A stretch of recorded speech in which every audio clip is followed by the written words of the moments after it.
Hola, bueno, pues voy a exponer brevemente mi tema, que esto es superficies cuadriculadas. Supongo que sería una traducción correcta del nombre, o también superficies de baldosas o superficies de embaldosadas, ¿no?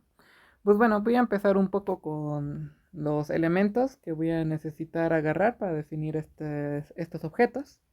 Y pues bueno, primero, voy a tomar una superficie de género G, que justamente aquí tengo mi X. Y entonces voy a definir este conjunto, que es omega de X, que son las unaformas holomorfas de X, ¿no? Y pues bueno, si tomo una forma no cero, pues puedo tener este par, lo cual decimos que es una diferencial abeliana. O también una otra forma de conocer a las diferenciales abelianas son como superficies de traslación, que justamente fue un resultado que vimos en clase, que si integramos con respecto a una diferencial, pues lo que obtenemos es una traslación, ¿no? En pocas palabras, tengo, por ejemplo, ¿no? Aquí tengo mi superficie definida aquí por mis cuatro puntitos. Y entonces, pues como que la integración respecto a una forma, pues nos da como un flujo, ¿no? Que este era como la idea, ¿no? Esencialmente, ¿no? Mi forma, bueno, tal vez esto valga la pena escribirlo. O sea, tengo aquí mi cuadrito, donde identifico este lado con este lado y este lado con este lado. Y entonces si tengo una diferencial sobre esta superficie de, de W o simplemente W, una forma. Entonces al integrar esta una forma, lo que obtenemos esencialmente pues es un flujo, ¿no? Sobre la superficie. Bueno, entonces justamente si hacemos un poquito de imaginación, cuando tomamos x igual al toro, que le vamos a llamar E0, pues este espacio pues básicamente tiene a mi toro, así, y tiene todas mis flujos, ¿no? Tiene tiene todas mis unoformas, y cada una de estas unoformas nos da como un flujo en este espacio, y entonces aquí tengo todos juntos, ¿no? O sea, tengo todos los toros con todos los posibles flujos, posibles, ¿no? Aquí está, ¿no? Por ejemplo, este y así, etcétera, etcétera, etcétera, etcétera. Ok, bueno. Recordemos también que una, que dada una superficie de estas, tenemos nuestros ceros que corresponden a nuestra diferencial, ¿no? Esto se denota por este z de w, esto es usual. Y pues bueno, aquí justamente hago este recordatorio de que nuestras formas nos dan superficies de traslación. Y pues bueno, estos son como esencialmente todos los elementos que necesitamos por el momento. Bueno, observemos también que tenemos unas, ¿no? Si me fijo en todas estas superficies junto con sus diferenciales, pues tengo una proyección canónica hacia mi superficie original que simplemente olvida nuestra estructura de traslación, ¿no? Básicamente esta es nuestra proyección. Y bueno, el espacio omega de mg es el espacio módulo de superficies de traslación o diferenciales abelianas. Y pues justamente, m de g es nuestro espacio módulo, ¿no? M de g son todas las superficies de género G que las tenemos ahí puestas. Entonces, no sé, por ejemplo, tenemos este cuadrito para los de casos donde identificamos los dos puntos, pero también si lo desplazamos tantito lo tenemos, o si lo tenemos muy grande, pues también, o sea, son todas las variaciones posibles, y sobre todas esas variaciones posibles hacemos todos los flujos posibles, ¿no? En pocas palabras, tenemos como todos los movimientos que se pueden hacer en estas superficies. Bueno, ok, eso es como para imaginar, ¿no? Bueno, aquí tal vez valga la pena como un poco dibujarlo, ¿no? Por ejemplo, si tenemos M todas las superficies, pues bueno, ya sabemos que el móduli, el espacio de todas las superficies de género G, pues justamente lo podemos pensar como todos estos cuadritos, ¿no? Donde identificamos los lados opuestos y cada uno de ellos tiene como una variación, ¿no? En ángulo, en forma, en tamaño, etcétera. Y cuando lo pensamos de esta manera, pues entonces tenemos exactamente lo mismo, porque existe una proyección canónica, pero además, para cada uno de estos objetitos, pues tenemos una, un, un flujo, ¿no? Hacia allá, o tenemos ese mismo flujo hacia el otro lado, etcétera, ¿no? Y así cada uno de los parámetros se va moviendo, ¿no? Por ejemplo, aquí podríamos pensar que tenemos el flujo para acá, porque pues cada uno de esos flujos lo representa una diferencial abeliana, etcétera, ¿no? Etcétera, etcétera, etcétera, etcétera. Ok, bueno. Y pues bueno, aquí tenemos, estas son las ideas para este espacio, pero más aún, más general, si nosotros tomamos las diferenciales abelianas, así cualquiera de una superficie X, pues lo que sabemos es que estas diferenciales abelianas pueden ser pensadas como polígonos en R2. Tenemos aquí un polígono, no sé, algo de esta manera, tal vez por acá. Y entonces estos lados que son paralelos se identifican, ¿no? Digamos, no sé, algo de esta forma.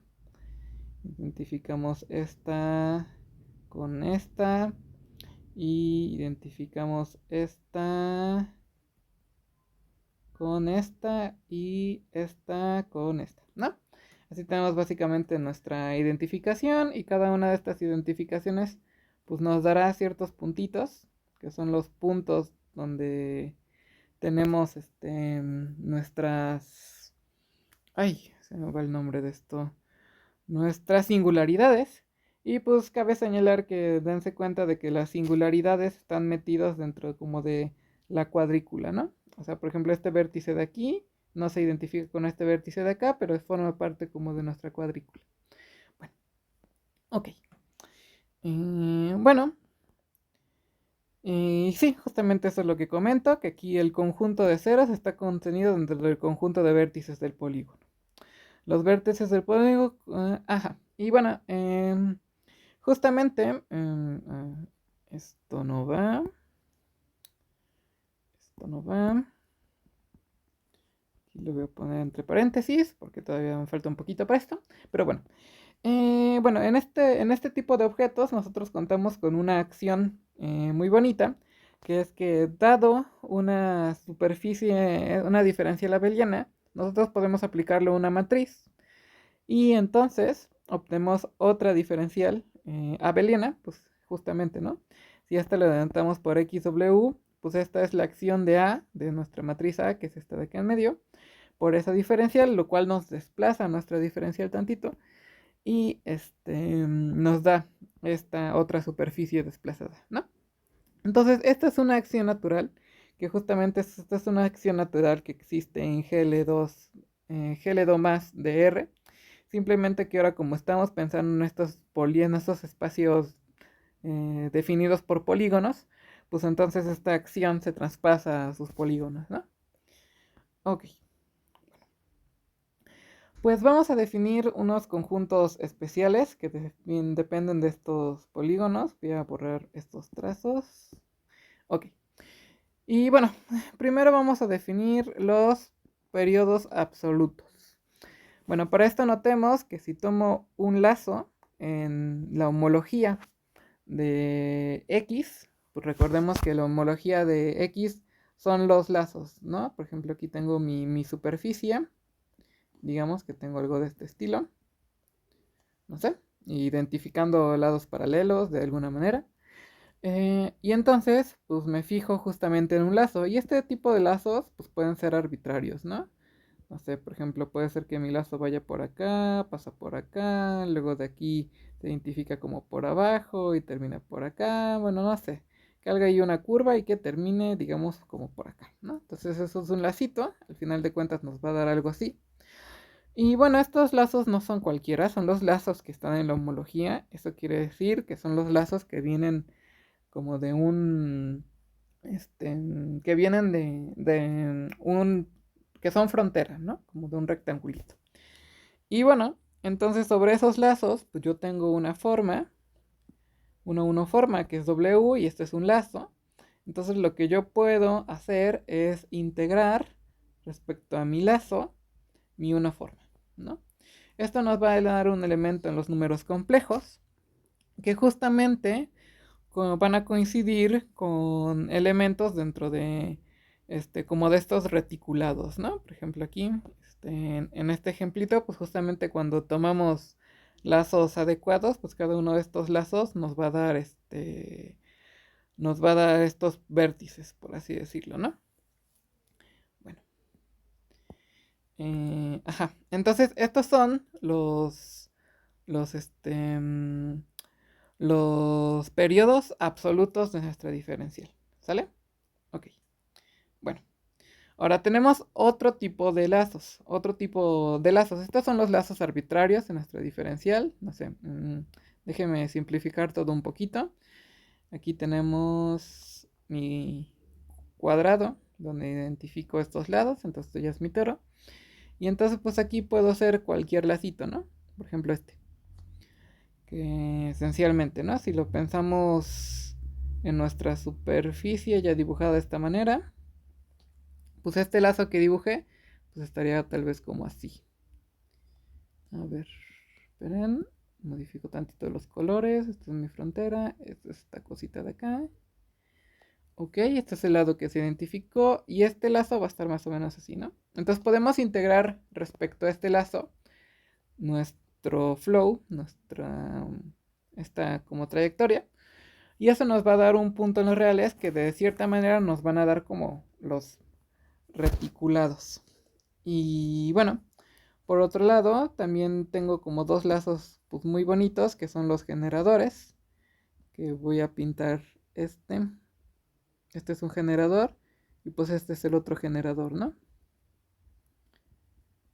Estos dos generadores pues son lazos importantes que también podemos integrar y pues obtenemos pues justamente el reticulado que justamente cuando hagamos, o sea, si tenemos esta figurita e integramos respecto a esos dos lados, pues esos dos lados nos van a dar las traslaciones, ¿no? O sea, tengo aquí toda mi cuadrícula donde empiezo con este y si integro respecto a ese lazo, pues eso lo que me va a hacer es como desplazarme una unidad, lo que esencialmente se va a ver como así, como que ese es el lazo que desplaza una unidad hacia la derecha, luego está el lazo que desplaza una unidad hacia arriba, que se debería estar como así, algo así. Pero el punto es que todos y cada uno de esos puntos por los que estoy desplazando, pues están en una unidad, ¿no? Entonces cuando yo termine toda esta retícula, pues esto me va a dar los periodos de toda esta estructura, pues me va a dar todo Z ahí. Ok. Y bueno, tenemos este ejemplito, pero cuando tengamos una superficie más complicada, por ejemplo esta que teníamos aquí en el dibujo, pues cuando integremos respecto a todos nuestros periodos, pues nos va a salir algo como una especie de puntitos en C que formen como una especie de retícula que no va a estar derecha, posiblemente va a estar chueca, va a estar de cierta manera. Y pues bueno, básicamente eso es lo que estamos identificando. Bueno, ajá, con estos puntos. Y bueno, una de las cosas que va a ocurrir es que cuando yo multiplico por mi acción, pues justamente ese reticulado se me mueve. Entonces estos puntos, los puntos de nuestros periodos, funcionan bien con las acciones que tenemos por estos objetos. Ok, bueno. Sí, aquí hay un par de definiciones extras, por ejemplo, que denotamos por SL justamente al estabilizador bajo esta acción y que justamente esto va a ser un subconjunto de SLR2 porque justamente, o sea, si estamos pensando que estos se van a ver como ciertas retículas, pues este grupo que es el SL2, pues es el que se mantiene bien, ¿no? O sea, si tenemos como un reticulado, los elementos de ese 2R funcionan bien, porque simplemente como que te agrandan un poquito el reticulado, pero no te lo cambian, ¿no? O sea, como que hacen transformaciones que se quedan dentro del propio reticulado. Ok, bueno, hasta aquí tenemos esta parte. Y ahora vamos a definir ciertos espacios adecuados o ciertos espacios interesantes de nuestros espacios de nuestro móduli de traslaciones, de nuestro espacio móduli de superficies abelianas. Sí, ¿no? Sí, creo que se llama así. A ver, aquí lo tengo. Espacio móduli de superficies abelianas. Perdón, de diferenciales abelianas, perdón, de superficies de translación o de diferenciales abelianas. Ok, aquí tenemos, tomamos una vez más nuestra variedad y todo lo demás. Y entonces nos podemos fijar en una partición de la característica de Euler. Y entonces esto nos va a definir estas cosas que vamos a llamar estratos, que tienen una característica especial que básicamente como que parten a nuestro espacio en flujos, por así decirlo. Bueno, no en flujos, como en variedades, algo así. Lo que más o menos alcancé como a entender. Ok, bueno, entonces tomo mi partición positiva de nuestra característica de Euler, de nuestra superficie, y entonces me fijo en todas aquellas diferenciales abelianas donde sus ceros son de esta forma. Tenemos el K y cada uno de los puntos, todos distintos. Y justamente estos puntos pues tienen los factores, ¿no? De K. Y bueno, entonces para esto tenemos estos subespacios y también tenemos un periodo que es más chiquito. En lugar de fijarnos en en todos los elementos de nuestra homología, en todos nuestros lazos que sean diferenciales de algo, pues también nos podemos fijar en los relativos, que justamente para esto tomamos la homología relativa, que esto es esencialmente lo mismo que la homología. Para variedades, bueno, no estoy tan segura de que esto se valga o no se valga. Aquí no sé si Quentin puede dar un poquito de luz. Pero cuando nosotros tenemos variedades, si nos fijamos en la homología relativa, que esto es esencialmente tomar un subconjunto de X y fijarnos en la homología, pues resulta que si tenemos las suficientes hipótesis sobre el conjunto A como que sea cerrado o cosas por el estilo, la homología la homología relativa, pues es exactamente lo mismo que la homología en el cociente. O sea, lo que estamos haciendo otra vez es tomar ciertos lazos que son fronteras de algo, pero todos los puntitos como de nuestro reticulado, pues de hecho no van a ser todos los de nuestro reticulado, van a ser los que sean ceros, ¿no? Que justo mencionaba que están contenidos dentro de del reticulado. Bueno, todos estos puntos los identificamos y nos estamos fijando justamente en esos lazos y hacemos exactamente la misma asignación, ¿no? Tomo un lazo ahí y simplemente lo integro. Bueno, entonces bueno, pues estas formas también nos van a dar, también nos van a dar, pues como un conjuntito, ¿no? De puntos en el plano. Y pues justamente ese conjuntito de puntos en el plano es lo que vamos a denotar como periodos relativos. Y pues son todos estos valores corriendo sobre nuestra diferencial y sobre nuestros lazos relativos, ¿no? Que esencialmente les digo que estos lazos, si lo piensan un poco, es básicamente como si en X identificaran todos los ceros en un punto, ¿no? O sea, todo ahora, no sé, si lo no sé, es que, a ver, necesito un ejemplo un poquito más complicado que el toro, Pero pues no sé, digamos aquí, por ejemplo, en esta que también es nuestra superficie que utilizamos mucho. Bueno, pues aquí todos estos puntitos se identifican. Y entonces, por ejemplo, cuando pensábamos como en una trayectoria, pues esta valía, ¿no? Esta como que no era trayectoria, pero cuando hacemos el cociente, cuando hacemos la homología relativa, esta sí va a ser un circulito, ¿no? Esto nada más va a ser una trayectoria cuando la pensamos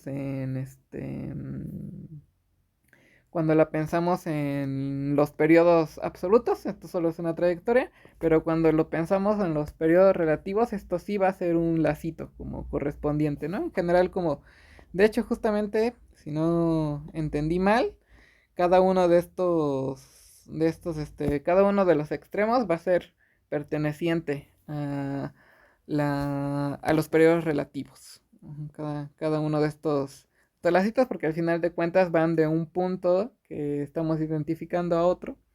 Y entonces, pues justamente como la homología relativa captura todo eso, pues los vuelve un lacito, ¿no? Ok, bueno.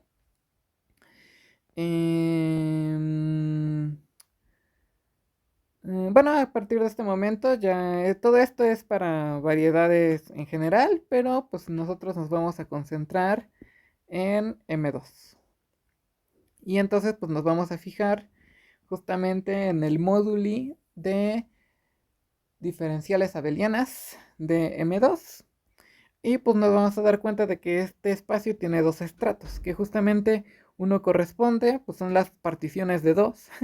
Perdón, sí, son las particiones de 2. Y entonces pues una corresponde a los puntos 1, 1 y otro corresponde a los dos, ¿no? O sea, aquí tenemos dos ceros y aquí tenemos un cero de orden 2. Ok. Y ya, bueno, ya con todo esto definido, pues ya podemos entrar a la materia, que son las superficies cuadriculadas, ¿no? Ok, entonces pues tenemos las siguientes definiciones. Si me tomo una diferencial no cero, decimos que nuestro par, nuestra diferencial abeliana x, w, está embaldosada o cuadriculada o como lo quieran pensar. Sí, resulta que los periodos relativos están contenidos dentro de la retícula de I. Como digo, estas van a ser como retículas, pero están chuecas, no tienen por qué ser exactamente I, son un montón de puntos regados, pero están regados bien, ¿no? O sea, no están como regados aleatoriamente, están regados en orden. Y pues bueno, cuando ocurra que justamente esos periodos están contenidos en ZI, ahí es cuando vamos a decir que está embaldosada. Y va a tener todo el sentido del mundo porque esencialmente lo que nos está diciendo esto es que nuestra variedad, nuestra superficie de traslación, por así decirlo, está como contenida en cuadraditos de esta manera, ¿no? Como en una retícula así, como que está ahí contenida. Entonces por eso se llama embaldosada, porque cada cuadrito es una baldosa, ¿no? Entonces está cuadriculada o está cuadrada, está embaldosada, etcétera, ¿no? Ok, ahora tenemos estas otras dos definiciones, que si me tomo una superficie embaldosada, bueno, pues decimos que es reducida si ocurre que los periodos relativos son exactamente igual a ZI y es primitiva si los periodos absolutos son exactamente iguales a ZI. Ok, bueno. Entonces, me voy un poquito más para abajo. Bueno, a ver, ¿cuál es nuestra situación en este momento? Bueno, pues nuestra situación es que tenemos más o menos un objeto de esta forma, ¿no? Por ejemplo, esta es la que siempre usamos. Bueno, aquí la modifiqué tantito. Donde estamos identificando los lados paralelos, ¿no? Digamos que identificamos este con este con este y este con este. Ok, pues ya, tenemos esta superficie, ¿no? Ok, y aquí tenemos esta identificación que nos da lo que sea que nos dé, pero lo importante es que podemos hacer un paso porque podemos fijarnos en el toro y entonces este espacio cubre el toro, ¿no? Entonces si aquí tengo x, w, Entonces este espacio cubre justamente a mi toro. Sale. Ajá.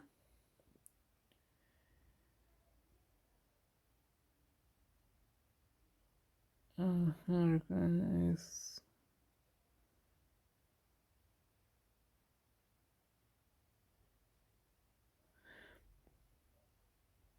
Ok. Y bueno, como aquí tenemos una forma especial, que es que es una forma de Z. Ay, ok. Con nuestro cuadrado, en nuestro toro tenemos nuestra forma de Z. Pues entonces aquí tenemos nuestro toro, porque ya es 0, de Z. Y entonces lo que tiene que ocurrir es que debe de existir una única proyección, tal que cuando yo hago el pullback de mi diferencial me tiene que dar W, ¿no? O sea que cuando yo regreso este diferencial, esto me tiene que dar W, pero pullbackeado con pi, ¿no? O sea, me va a levantar mi forma, en pocas palabras, ¿no? O sea, la estructura normal de DZ, cuando la jalemos nos tiene que dar nuestra superficie de traslación arriba, ¿no? Ok. Y esta cosa es un cubriente, ¿sale? Entonces, lo interesante de esto es que podemos clasificar, justamente aquí mencionaba que existen dos tipos de forma, dos tipos de superficies embaldosadas, que son las reducidas y las primitivas. Y entonces este enfoque a partir de cubrientes nos va a permitir identificar si son primitivas o si son reducidas, ¿no? Y entonces tenemos esta definición que es importante, que es que decimos que una cubierta es primitiva si el mapeo entre sus homologías, entre sus primeros grados de homología, es sobre. ¿Ok? Y decimos que la variedad esta es reducida si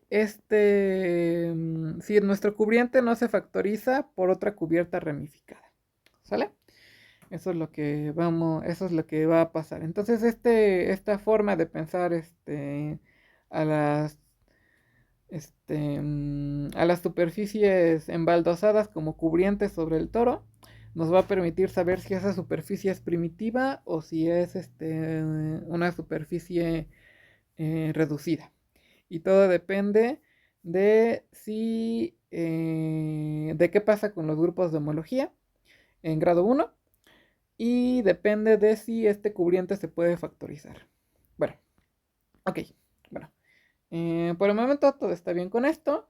Les decía que estas superficies son embaldosadas, pero también una otra forma de ver esto es que justamente nosotros tenemos una métrica en dz, que es dz al cuadrado. Y entonces esta métrica, cuando la levantamos, lo que me va a hacer es que me va a cuadricular a mi forma W, ay, a mi métrica W cuadrada, y eso es lo que nos va a dar las formitas de baldosas, ¿no? Y que todo esto sea en ZI y demás cosas que hemos pedido, nos va a hacer que estas cuadrículas estén bonitas, que sí estén contenidas en ZI, ¿no? Que sí sean cuadrículas bonitas. Y justamente como esto mide una unidad, pues cuando levantemos cada uno de esos cuadritos, pues nos va a medir una unidad. Ok. Y bueno, aquí avanzamos. Tenemos un ejemplo de una baldosa que es primitiva, de una que es reducida, pero no primitiva, y una que no es reducida. Bueno, si se dan cuenta, la primitiva y la no reducida, justamente lo que decía hace rato es que una es La no reducida y la primitiva es esencialmente un zoom de la otra, ¿no? Lo que estamos haciendo es como multiplicar por 2 cada uno de los valores, ¿no? Sí, multiplicar por 2 cada uno de los valores, ¿no? Estamos como haciéndole un zoom a esta figurita, ¿no? Estoy como haciendo más grande. Eso es como lo que estoy haciendo, como multiplicarla por 2 tanto en largo y ancho. Y pues justamente eso es una forma más o menos de pensar que lo que estamos haciendo es como factorizando a esta curva por una más chiquita, y como esta es la primitiva, pues esto es lo que nos dice que esta es no reducida, ¿no? O sea, al final de cuentas ambas caen sobre el toro, y pues justamente esta se factoriza por una más chiquita, ¿no? Entonces por eso que es reducida, y la otra es reducida, pues no primitiva, pero pues bueno, habría que calcular cada uno de de las integrales sobre los lazos y ver que justamente va a pasar esto, ¿no? Que sea reducida, pero no primitiva. Que sea reducida, pues quiere decir que pues los periodos relativos sí nos van a dar todo ZI, pero que los periodos normales no nos van a dar todo ZI, ¿no? Los periodos absolutos. Ok. Y bueno, entonces podemos aquí podemos aquí hacer otras distinciones interesantes, que justamente es para todo entero de mayor que uno y n mayor o igual que uno, podemos definir las baldosas de tipo d, n, que justamente los denotamos por baldosas d, n. Y ese conjunto pues está definido como las formas abelianas, tales que sus periodos que están contenidos dentro de sus periodos relativos son todos ZI. Y esta cosa va a tener índice n, y lo que va a ocurrir es que la integral sobre x de nuestra forma va a ser d por n. O sea, lo que quiere decir esto es que el área total de cuadritos en nuestra superficie va a ser d por n, ¿no? Esas son superficies que tienen d por n cuadritos, esencialmente. Y denotamos por baldosas de 0 al conjunto de baldosas primitivas de omega 2, 2. Entonces, el grupo SL de de, de nuestro toro con su forma, pues esto es exactamente pues el SL2 sobre Z. Y este conjunto actúa sobre el conjunto de superficies de baldosa y preserva estas baldosas de este tipo. Y que, o sea, justamente esto es lo que he estado mencionando, de que las matrices de SL2Z pues son matrices que lo único que hacen son cambios dentro de la propia retícula de ZI, ¿no? ZI. Bueno, la retícula de ZI es simplemente los puntitos, ¿no? Y entonces todas estas transformaciones lo único que hacen es como hacer zooms o movimientos como de traslación o rotación, creo, en este espacio, en esta retícula. Y entonces justamente si yo tengo una baldosa que mide d por n, pues cuando le aplico por un elemento de esto, pues va a seguir midiendo d por n, porque el determinante de estas matrices es 1 y entonces no le va a afectar nada. Y entonces pues todo se va a quedar ahí, ¿no? O sea que justamente este tipo de transformaciones preserva las baldosas de forma de Comain. Y bueno, aquí tenemos un ejemplito bastante lindo de cómo se están moviendo estos espacios. Para esto me tomo esta superficie. Esta es una de tipo 2. Tengo perdón, esta es una de tipo 1, 1. Tengo dos ceros, que son el punto blanco y el punto negro. Y entonces tengo esta identificación. Cuando aplico la matriz 1, 1, 1, pues lo que hago es trasladar en el eje de las Y's mi matriz, que básicamente se ve así. De hecho, sí, aquí puedo poner un poquito más de ayuda, que justamente lo que hicimos fue trasladar la baldosa un poquito hacia adelante. Luego hago este corte, que lo muevo hacia acá y lo muevo hacia acá. Entonces hago esa identificación y este pegado lo muevo hacia su frontera esencialmente, ¿no? Y el otro también. Y entonces esto me va a dar, voy a obtener la misma superficie, pero esta vez va a estar identificado de esta manera, ¿no? Va negro, blanco, va alternando, ¿no? Cada uno de los puntos que identificamos y se tiene esta nueva identificación, ¿sale? Y entonces cada uno de estas matrices nos da un movimiento que aquí me gustaría como un poquito aclararlo, porque esto me quedó una especie como de duda. Porque, o sea, justamente esta acción de esta matriz, lo que está haciendo es que a esta superficie, o sea, si la tengo aquí, copiar. Ay, pegar. O sea, esto fue lo que hizo, ¿no? Y en pocas palabras, lo que está haciendo es que todos estos movimientos me los hace de esta manera, ¿no? O sea, esto es en cierto sentido como un flujo, ¿no? O sea, esto está definido por, pues por una diferencial, ¿no? En pocas palabras. Y luego esto, cuando lo identifico, pues me queda la figura de abajo, pero esta figura de abajo ya no es la misma figura, ya no es la misma superficie, porque ahora esta figura tiene este flujo, ¿no? O sea, esto es... Este... No sé cómo se identifica por acá, pero en teoría tiene, todo esto tiene que conservarse. Esta dirección tiene que conservarse, ¿no? Entonces esto es como si esencialmente, o sea, empecé con mi flujo normal, que todos iban así, aquí en esta de acá, copiar, pegar, pegar. Comencé con mi flujo normal, donde todas estas van hacia arriba, ahí este no se ve, pero bueno, todas estas van hacia arriba, ¿no? Son como mi flujo normal y tal vez, si no, este es mi flujo normal, y cuando aplico la la matriz S, pues esto me lo mueve y me hace que todos estos flujos queden como choquitos, luego los acomodo y pues esto ya es una diferencial con un movimiento, ¿no? O sea, esto ya es una diferencial con un movimiento, ¿no? O sea, en pocas palabras, estas acciones nos están moviendo el espacio, ¿no? Eso es como lo que siento que está pasando. Y pues bueno, básicamente estas, justo, ¿no? Como que integrar respecto a estos lazos, nos muestra cómo está el reticulado y las matrices nos dicen cómo podemos obtener los distintos flujos, ¿no? O sea, el estabilizador de esto nos básicamente nos da una biyección entre como los flujos y las matrices, ¿no? O sea, básicamente hay como una biyección, ¿no? Entre nuestras superficies de traslación y los estabilizadores, ¿no? Creo que eso es esencialmente lo que está ocurriendo. No estoy completamente segura de esto y no sé si Quentin me puede abrir un poco más la luz al respecto. Y pues bueno, finalmente tenemos esta proposición que nos dice que toda superficie embaldosada X, W en móduli en las superficies, en el estrato de superficies de la forma 1,1,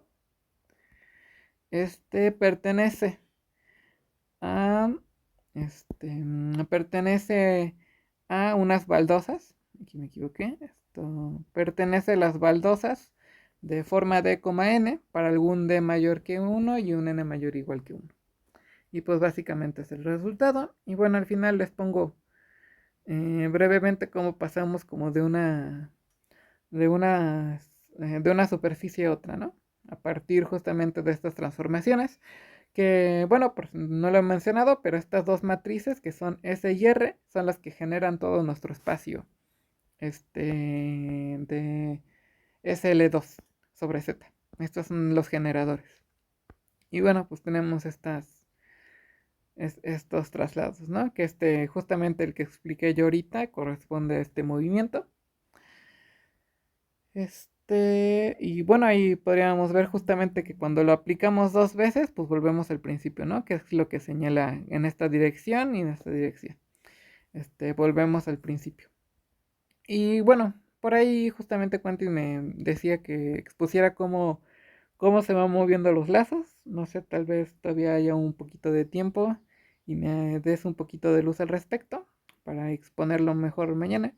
Y pues ya, esencialmente esto sería todo. Pues muchas gracias por su atención.